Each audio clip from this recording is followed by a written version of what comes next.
Yes. So today is the special day for us. Yes. So మన తెలుగులో అధ్యాపకుడు, ఉపాధ్యాయుడు,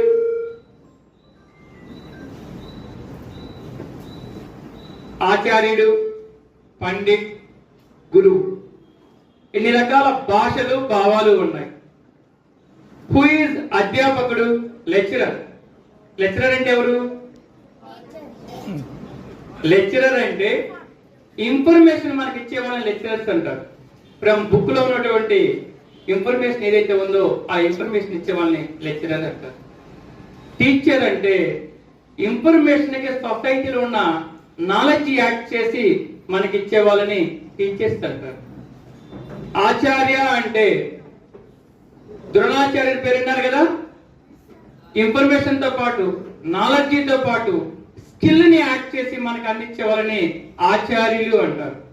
మరి పండిట్ అంటే ఒకే ఒక నాలెడ్జ్ ని డెప్త్ గా ఎవరైతే గెయిన్ చేస్తారో, ఫర్ ఎగ్జాంపుల్ సంగీతంలో రవిశంకర్ పండిట్ అనే పేరు వినే ఉంటారు. సో వాళ్ళని పండిట్స్ అంటారు.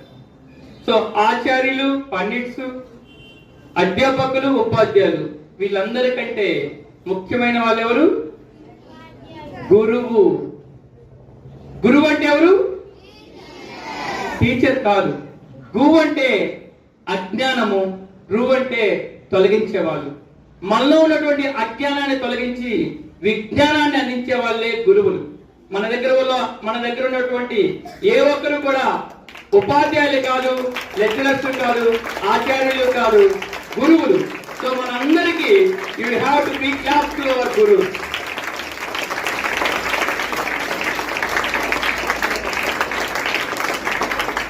అయితే ఈ గురువు అంటే ఎవరు అసలు? గురు బ్రహ్మ, గురు విష్ణు, గురు మహేశ్వర అంటున్నాం కదా.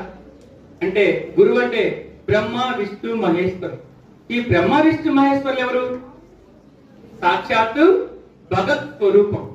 అంటే గురువు అంటే ఎవరో కాదు, భగత్ స్వరూపం. అటువంటి భగత్ స్వరూపమైనటువంటి గురు రూపంలో మనము మన స్టూడెంట్స్ అందరికీ నాలెడ్జ్ అందిస్తున్నాం. కాబట్టి ఈ రోజు మన గురువులందరికీ మరొక్కసారి మీ తరఫున give big hand to all our గురువుస్.